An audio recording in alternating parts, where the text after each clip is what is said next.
Então, a esperança, que, aliás, é uma das características do cristão, né, é ter esperança.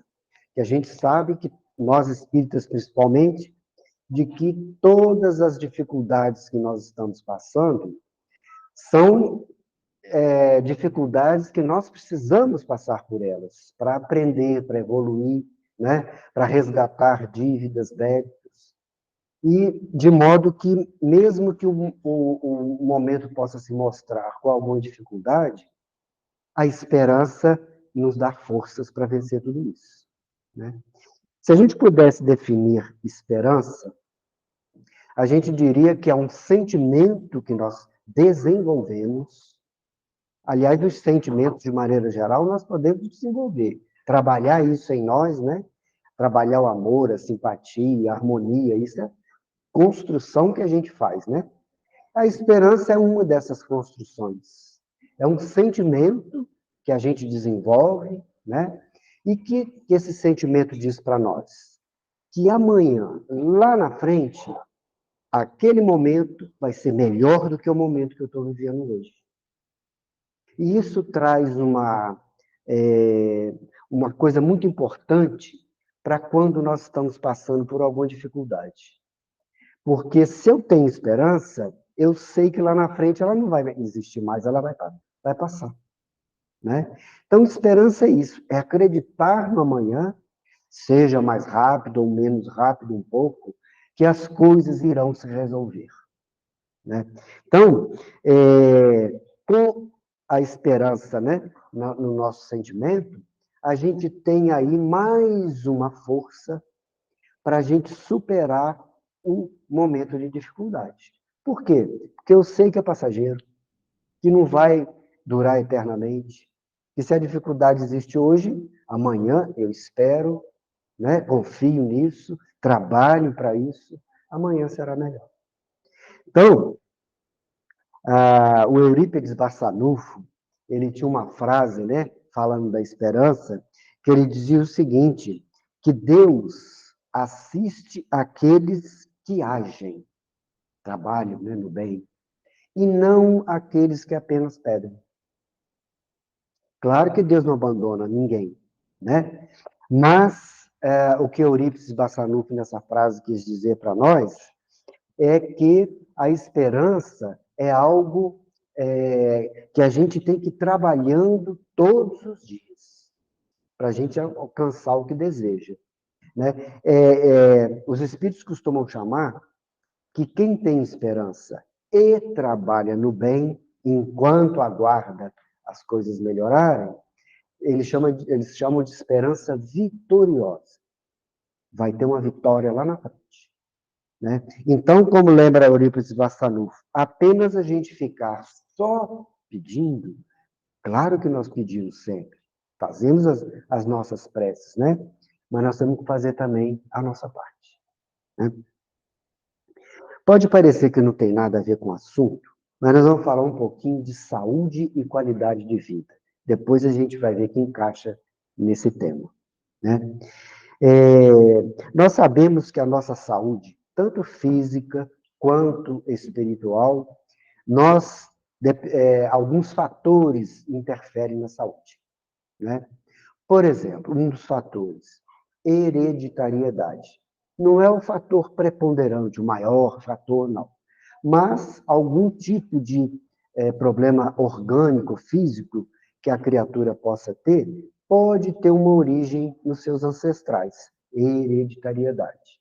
Não é o maior fator, mas um deles, né? Outro fator que interfere na nossa saúde, fator alimentar. Todos nós já temos conhecimento através, né, da televisão, qualquer lugar que a gente vá, uma coisa que a gente lê a respeito desse assunto, sempre nos informa qual que é um hábito saudável para a alimentação, né? A gente, às vezes, né, dá umas deslizadas, pisa na bola aqui e ali, mas a gente já tem essa noção, e a gente sabe que influencia a nossa saúde, né? Outra coisa, sedentarismo. Ficar parado demais, né? Não faz bem para a saúde. Às vezes uma caminhadazinha, dizem, né, os que entendem do assunto, de meia hora a cada dia já é suficiente para nos tirar do tal do sedentarismo, né? Então, tudo isso vai influenciando. Interessante que até a nossa mente também, quando a gente está muito parado, ela fica também numa condição pior. Se a gente sai e anda, a gente volta renovado. Faz bem para a saúde mental também, né? Outro fator que pode influenciar a nossa saúde, o ambiente que a gente vive. Às vezes, o ambiente da nossa própria casa, conturbado, né, pode gerar problemas físicos e também espirituais. Pelo contrário, também é verdade. Um ambiente saudável dentro de casa nos ajuda, né? Mas, às vezes, tem coisas que saem do controle da pessoa. Por exemplo, alguém que mora numa comunidade violenta.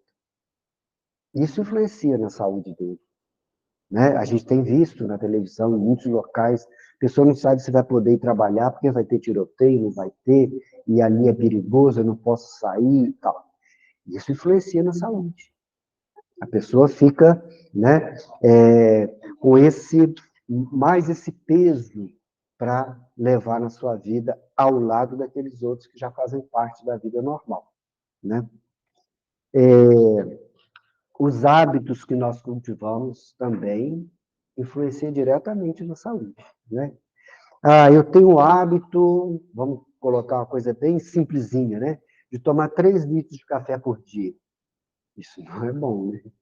Cafezinho é uma beleza, né?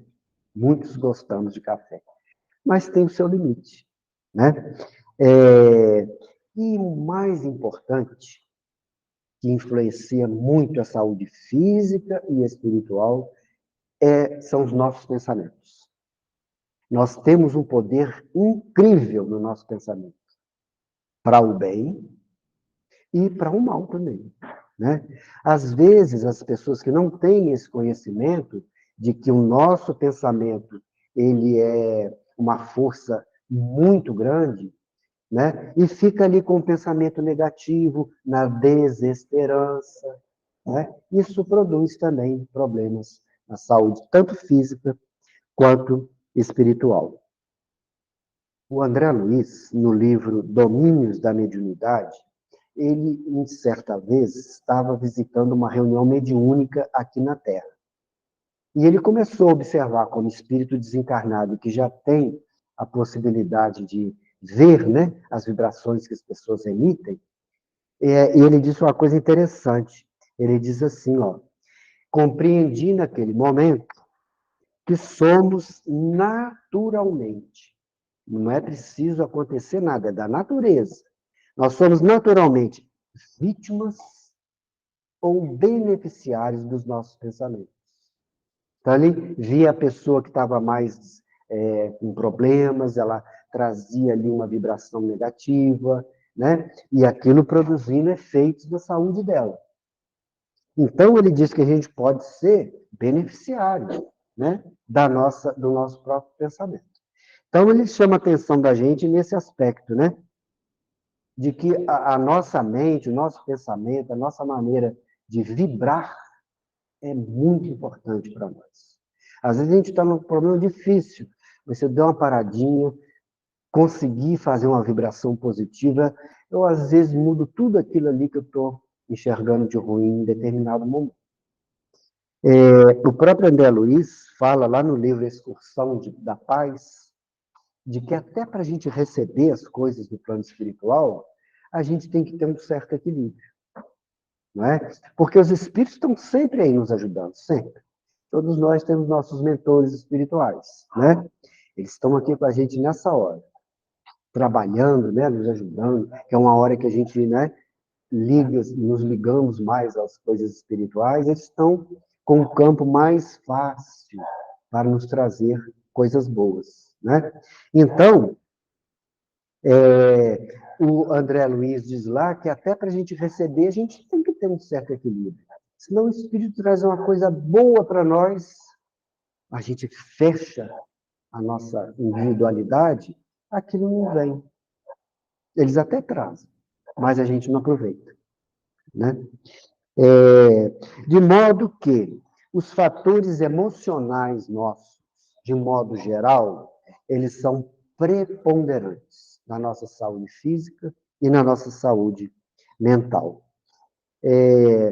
Vários estudos já demonstraram que isso que a gente acabou de dizer aqui, que o André Luiz já nos disse há algumas décadas atrás, é a maior verdade, né? Existem estudos que dizem a respeito, né, de como a própria pessoa pode colaborar consigo mesma quando ela tem uma doença, por exemplo, né? Existem pesquisas, eu vou citar duas delas aqui, pesquisa científica mesmo, né, com todo aquele rigor da ciência, fazendo paralelos com uma série de coisas, né? Uma das pesquisas, ela foi feita por pacientes, né, que apresentaram cura em relação ao câncer. A gente sabe que muitas pessoas se curam dessa doença, umas outras tantas não. À medida que nós estamos evoluindo cientificamente, cada vez mais esse grupo de cura vai aumentando, né? Porque os recursos estão sendo cada vez mais sofisticados, né? Colocando à disposição de todos nós aquilo que a gente precisa para sair daquele quadro de doença. Mas uma pesquisadora, ela estava tratando de pessoas com câncer e ela verificou uma coisa, que tinha um grupo que se curava e o outro grupo não. Então, ela começou a ver algumas diferenças ali. Algumas pessoas que não se curavam é porque, às vezes, a doença era realmente muito severa, mesmo o tratamento não ia ter ali um resultado positivo. Mas muitos se curaram. E ela colocou o método científico assim, né? As condições têm que ser as mesmas para todas as pessoas. Então, ela pegou e descobriu, nesse grupo que curava, condições iguais, todos tratados com os mesmos remédios, os mesmos equipamentos, com o mesmo diagnóstico, com o mesmo. Tudo igual para todo mundo. Um grupo curava, o outro não.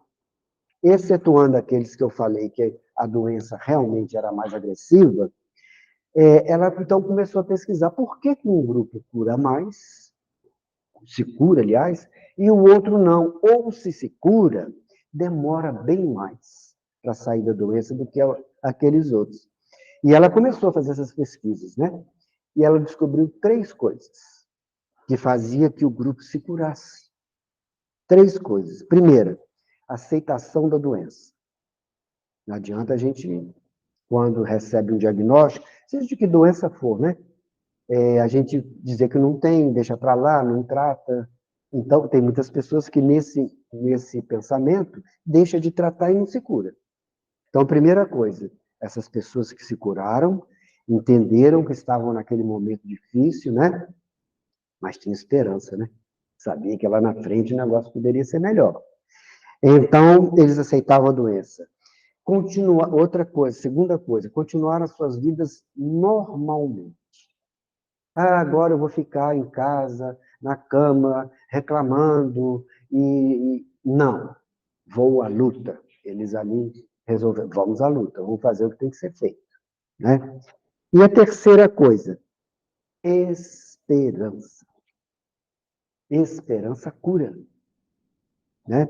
Ela colocou dessa forma aqui, eles desenvolveram uma confiança no futuro, que é a esperança. Então, pesquisa científica demonstrando que a esperança, né, o pensamento positivo, ele tem vamos dizer assim, uma influência muito grande na nossa saúde física e mental. Outra coisa que ela descobriu nessas pesquisas dela é que o elemento que mais liga, né, conecta, né, a saúde com o plano espiritual, seja lá a religião da pessoa que for, né? É a prece. Eles utilizavam da prece, né? Então, a gente vê por pesquisas realizadas que as pessoas podem contribuir consigo mesmas para a sua saúde física e saúde mental. A esperança é um desses ingredientes aí, né? Ah, eu vou me tratar porque eu tenho esperança de que eu vou sair dessa. Ah, já é o primeiro passo e o mais importante, né?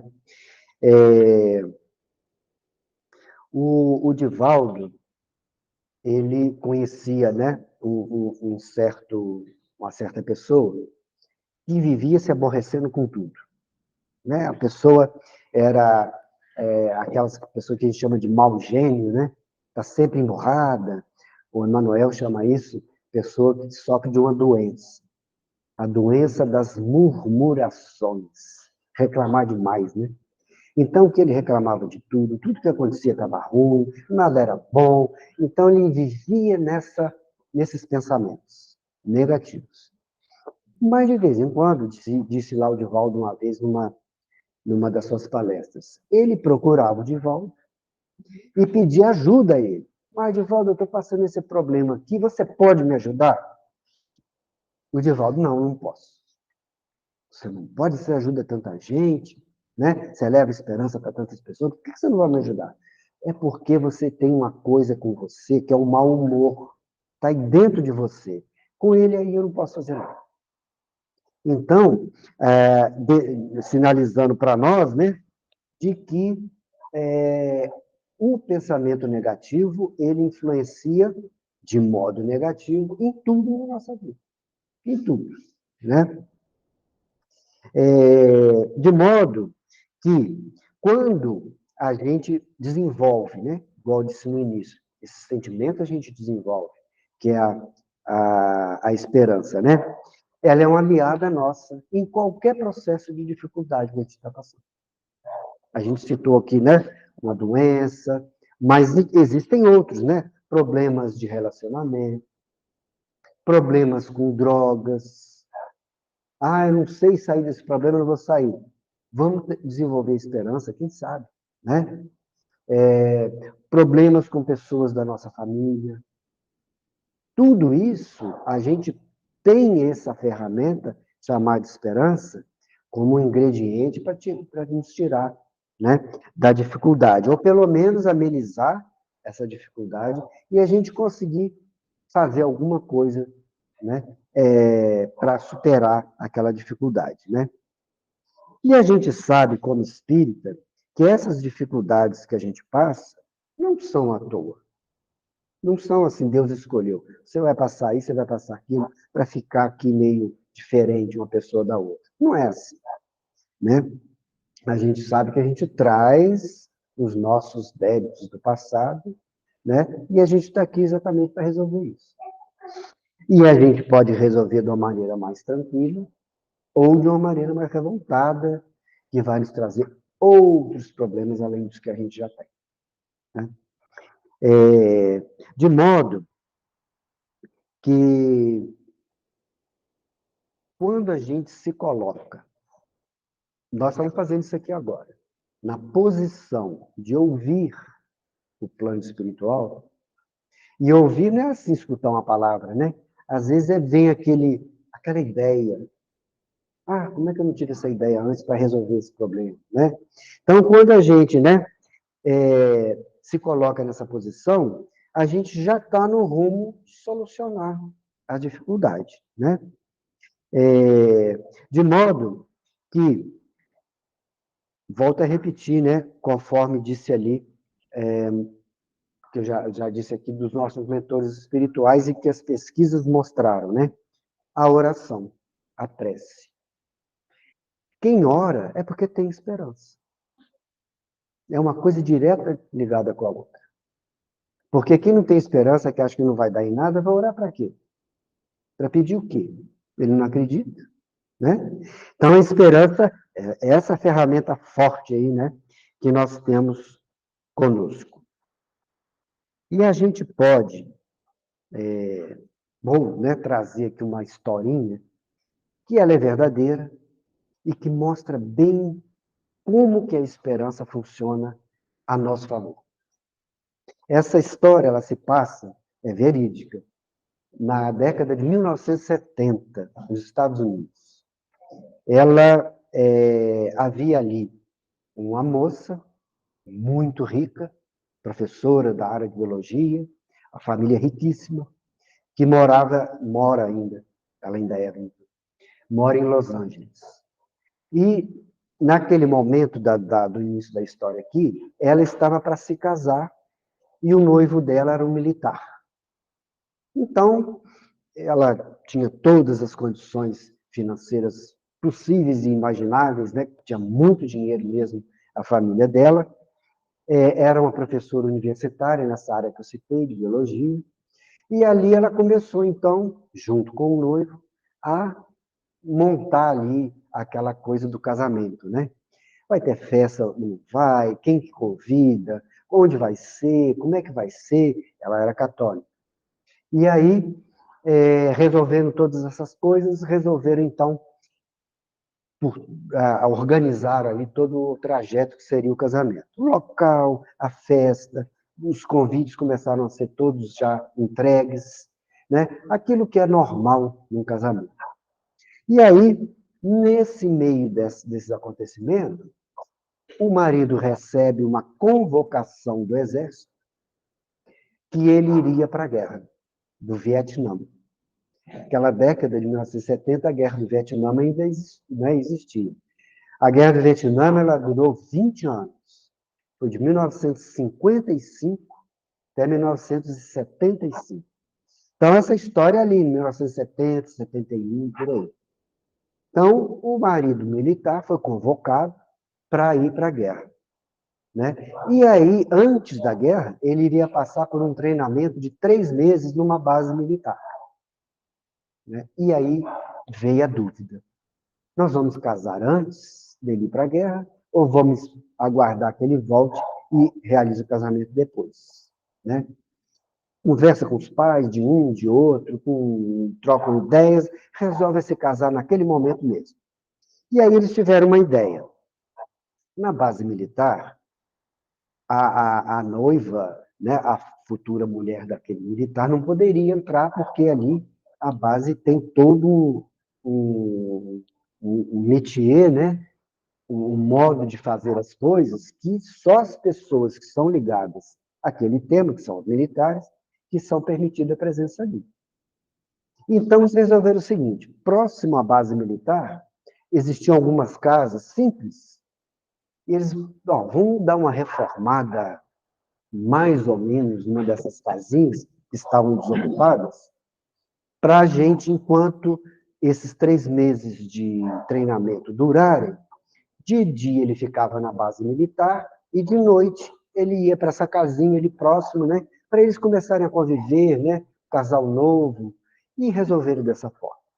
Só que o local não era um local lá muito bom, não, onde estava a base militar. Só pelo nome, né, chamava Vale do Inferno. Então, o local devia ser meio agitado, meio ruinzinho e tal, que era o deserto da Califórnia, né? O deserto de Mojave. De dia, 45, 48 graus de temperatura, de noite, menos 10, menos 15. Deserto é assim, né? E ali, naquela casinha ali, meio que improvisada, ele de manhã ia para a base militar, ia bem cedo, e voltava a altas horas, porque o treinamento era intenso. Tinha 3 meses só para passar uma série de treinamentos, então tinha que aproveitar o tempo ao máximo. Né? Na primeira semana foi tudo muito legal. Ele empolgado, né? Inclusive, ele começou ali de uns dias passados, ele punha a mão na boca assim para esconder o bocejo, né? Porque estava cansado do treinamento ali diário, né? Para não magoar a moça que estava ali no início do casamento, queria dar atenção para ela, e ele queria mesmo, só que ele estava ficando muito cansado com os treinamentos. E aí o quadro começou a modificar um pouquinho, principalmente na cabeça dela, que estava mais parada, né? Podia ser o inverso, ela fazendo treinamento e o noivo esperando em casa. Ou isso aí, né? Mas o fato real foi esse. Ele foi para o treinamento. E ela ficava ali de dia naquela casa, improvisada, um calor danado. Naquela época não tinha zap, não tinha internet, não tinha nada disso, não. Né? Então ela não tinha o que fazer. E naquele calorão. E como foi uma reforma muito rapidinha na casa lá, e seria uma coisa tão de 3 meses, nem instalação de ar-condicionado, tinha nada disso, não. Mal e mal aquele ventilador ali na parede. Né? E aí ela começou a ficar assim meio para baixo, desanimada. O que acontecia? De dia, aquele calorão, ela não fazia nada, ficava dentro de casa. De noite, para sair era pior, porque era um frio enorme. E o marido chegava, mal conversava com ela, não estava aguentando, às vezes nem fazia um lanche ou jantava, nada disso. Ela preparava, mas ele ia dormir, estava cansado. E mais ainda, de noite roncava muito. A coitada, de dia no calor, de noite escutando ronco, não dormia. Então ela ficou assim, passada com aquela situação toda. E ela resolveu escrever uma carta para a mãe dela. Ah, escreveu uma carta enorme. Naquela época, volto a repetir, era carta, né? Tinha um malote, né? Que ia da base militar para a cidade, a resposta vinha no outro malote do outro dia, era assim que funcionava. Então, ele escreveu uma carta reclamando de tudo e tal, e falando que isso é ruim, que ele também, e que ele não dava mais atenção para ela. Então, o que ela achava, ela perguntando para a mãe dela? Que ela devia acabar com aquele casamento, então, porque não estava dando certo. Ela achava. Aí, mandou a carta com várias páginas. A mãe dela pegou aquilo e começou a ler. Mas a mãe dela é uma pessoa muito centrada, equilibrada. Ela pensou, a mãe dela, não vou dar pano para manga nessa situação aqui, não. Então, ela resolveu o seguinte, ela mandou uma resposta, um bilhetinho para a filha. Né? Numa prisão, dizia a mãe dela, tinham 2 presos na mesma cela. Essa cela tinha uma janela. Um dos presos olhava naquela janela, olhava para cima e via as estrelas. O outro preso, mesmo lugar, olhando na mesma janela, mas ele olhava para baixo e via lama lá fora.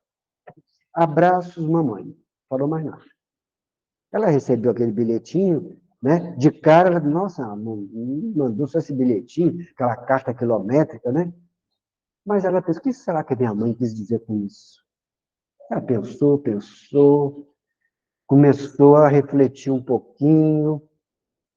Minha mãe quis dizer que a questão toda é o foco que eu dou na minha vida.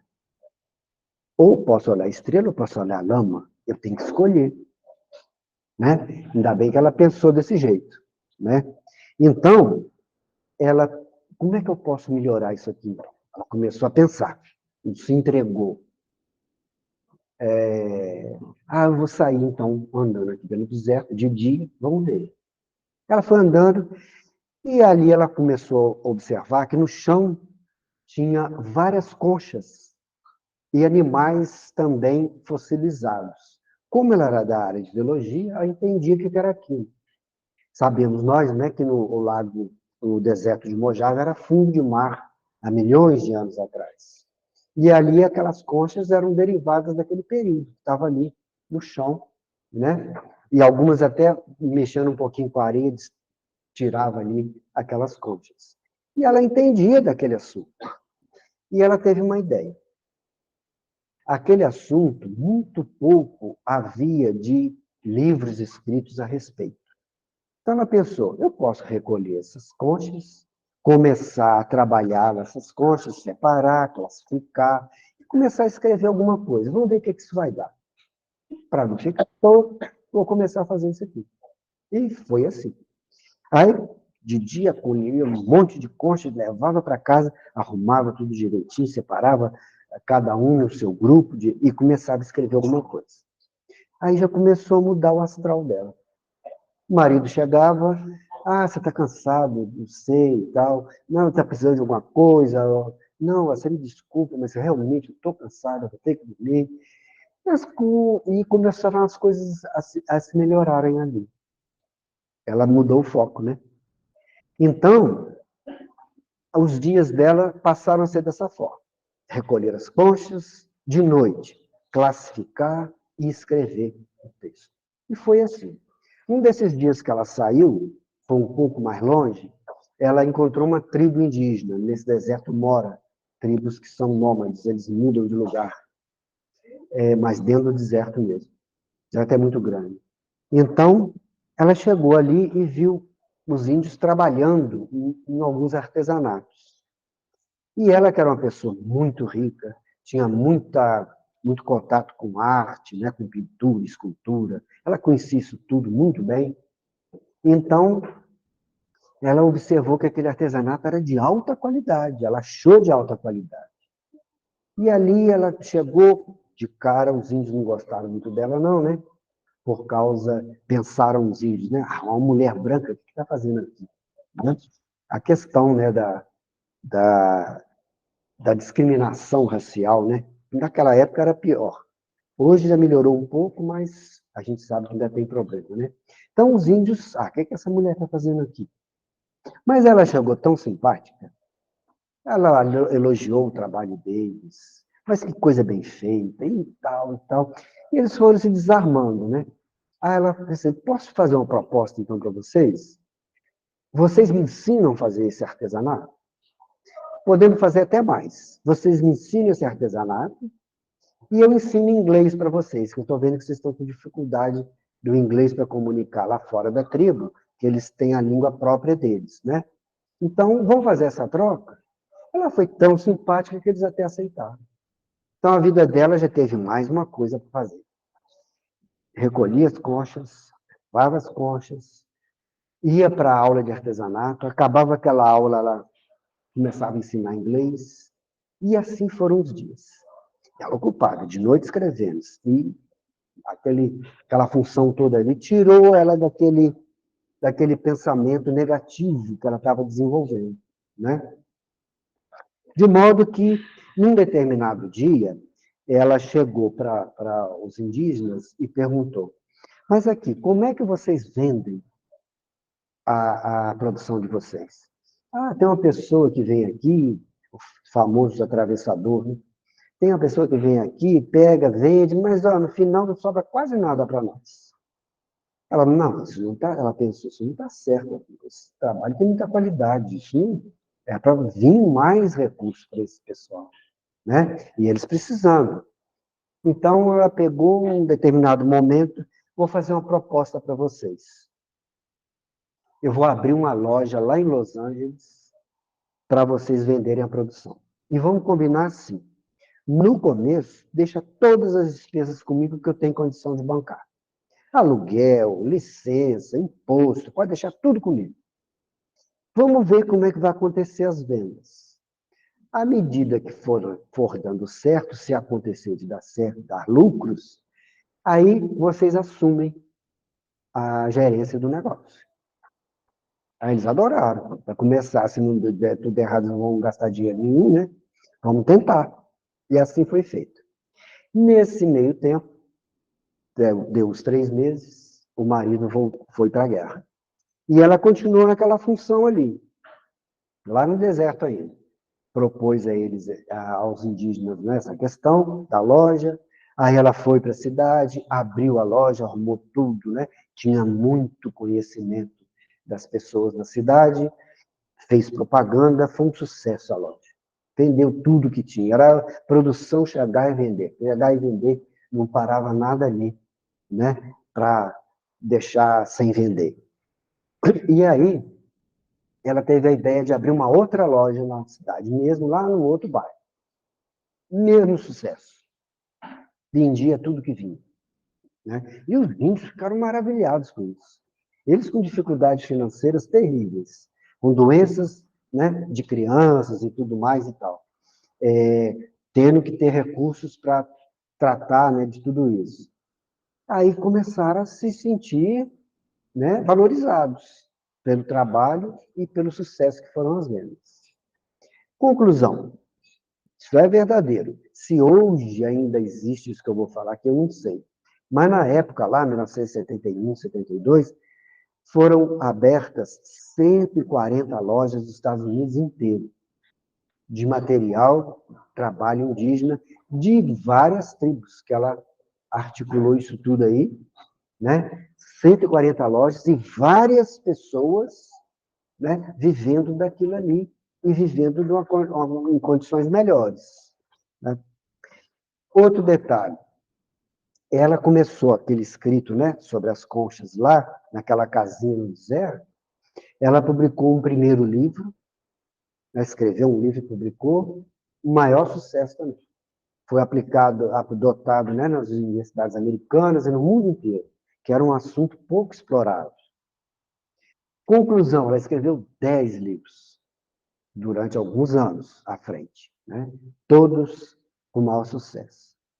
Então, a gente vê que um pensamento, uma escolha, num determinado momento, mudou tudo. Ela tinha, naquele momento que ela estava lá querendo se separar, querendo ir embora e tal, e que a mãe mandou aquele bilhetinho, né? Ela resolveu olhar para cima e ver as estrelas. Resolveu fazer algo positivo. Ela poderia ter resolvido olhar para a lama, ficar ali reclamando, acaba o casamento, vou embora, e pronto, e nada disso que ela fez seria feito. E ela estaria triste da vida, né? Porque não iria ter trabalhado tantas coisas positivas e mais. O marido voltou da guerra, maior companheirão, ela maior companheirona, o casal ideal. Quer dizer, se ela tivesse separado antes também, deixava de viver bons momentos, né, daquele casal.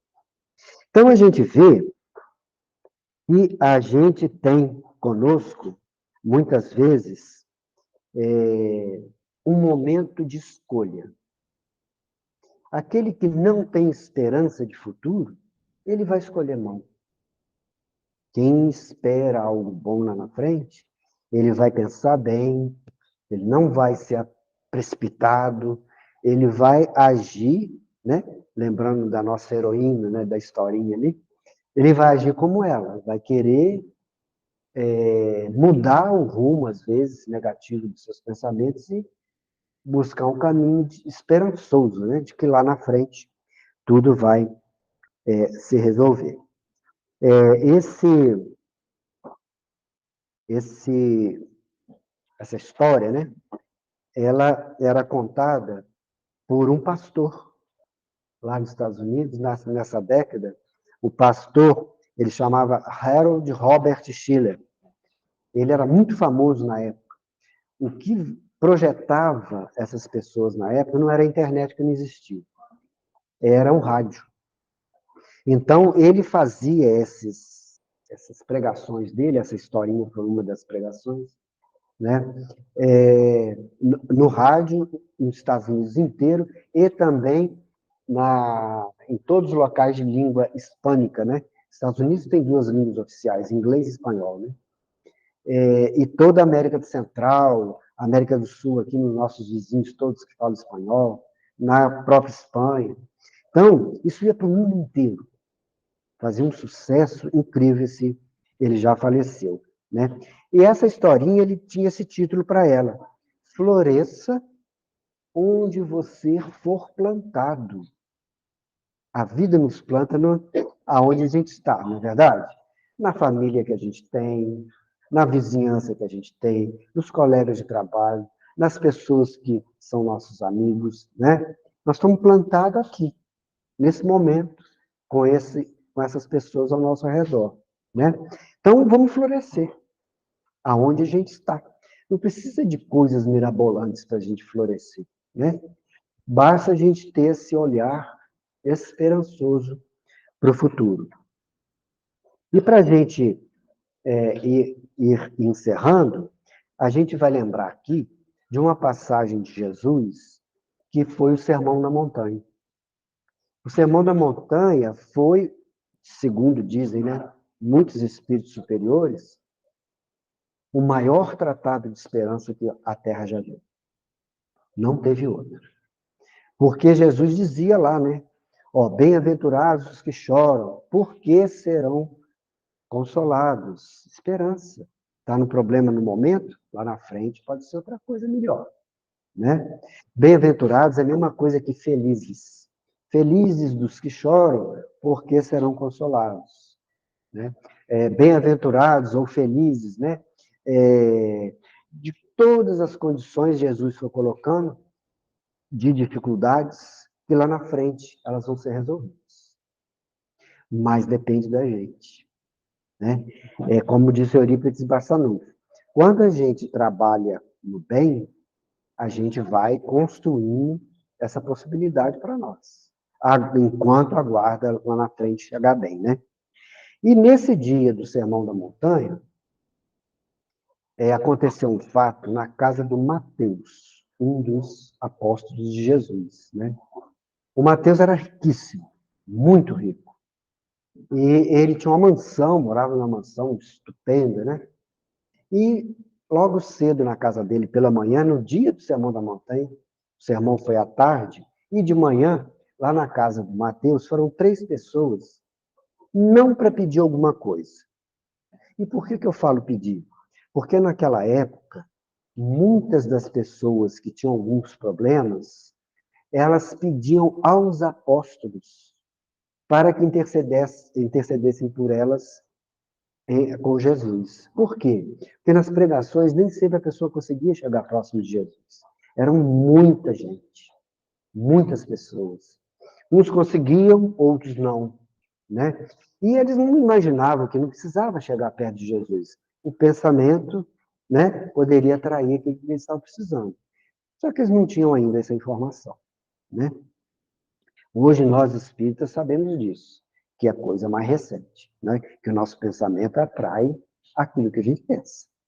Então,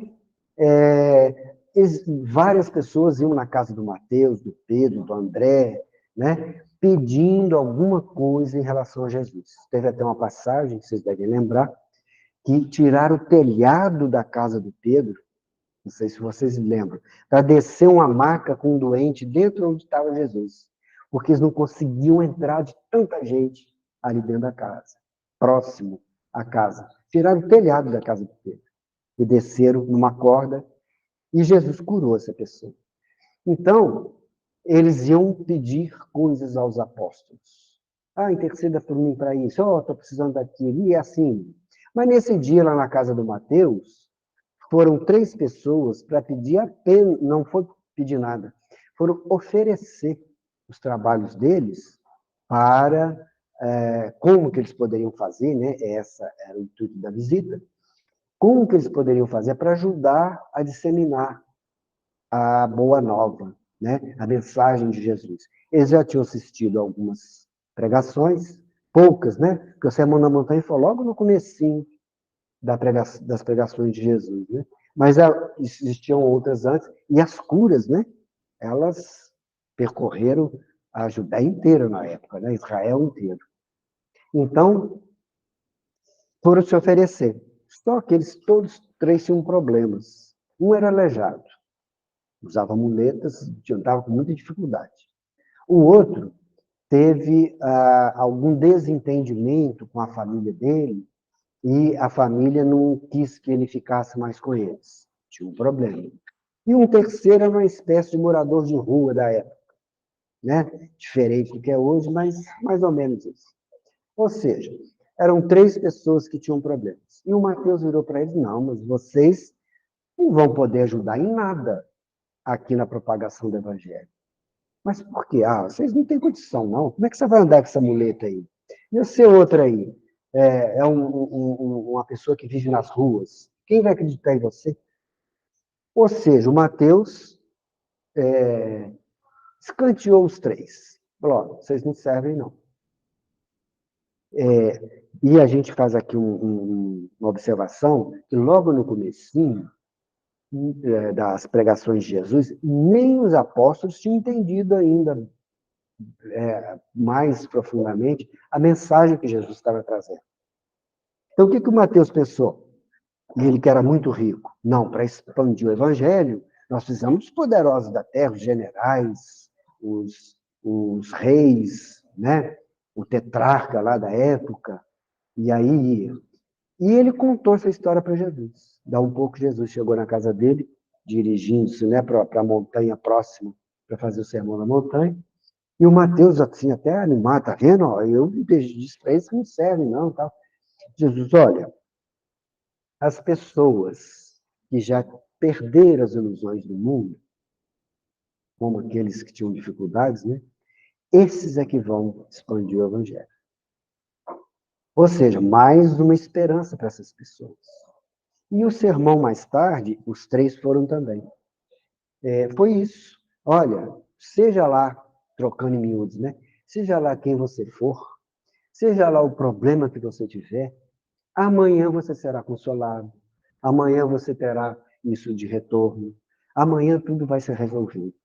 Basta você ter uma trajetória até isso acontecer, né? Igual a gente já colocou aqui, uma produtividade ali naqueles momentos anteriores à conclusão lá do que você espera.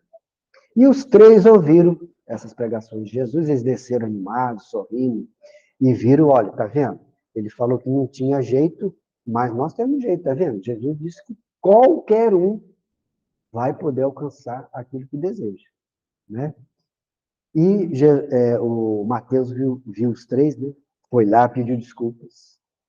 Jesus até chegou próximo também, ó, e bem-aventurado também aquele que reconhece o seu erro, pede desculpa e vai em frente e vão modificar aquilo que ficou ruim para trás, né?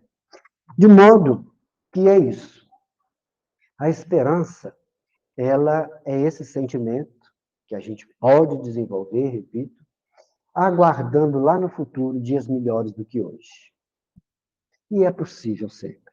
Se não fosse possível, Deus não teria nos colocado aqui, porque não ia ter jeito, mas a gente sabe que tem jeito, né? Então, o Sermão da Montanha nos diz isso, de que a gente deve desenvolver esse sentimento. Esperança. Tem jeito. Tudo tem jeito. E nós, espíritos, ainda sabemos da realidade do mundo espiritual.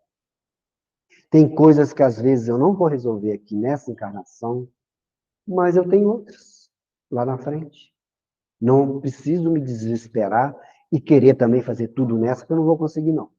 Né? A gente tem também essa informação, né? Que a nossa esperança, ela é para lá na frente, para dificuldades que nós temos hoje possam se resolver, mas que também mais lá na frente ainda, um dia, nós seremos espíritos bem equilibrados, né? Quem sabe não, que chegaremos lá, né? Vivendo ali junto com Jesus. Vai demorar um pouco, mas a gente vai chegar, né? E a esperança é isso, ela nos alimenta essa certeza de que a gente vai chegar lá. Agradeço a atenção dos nossos irmãos, que Jesus permaneça conosco.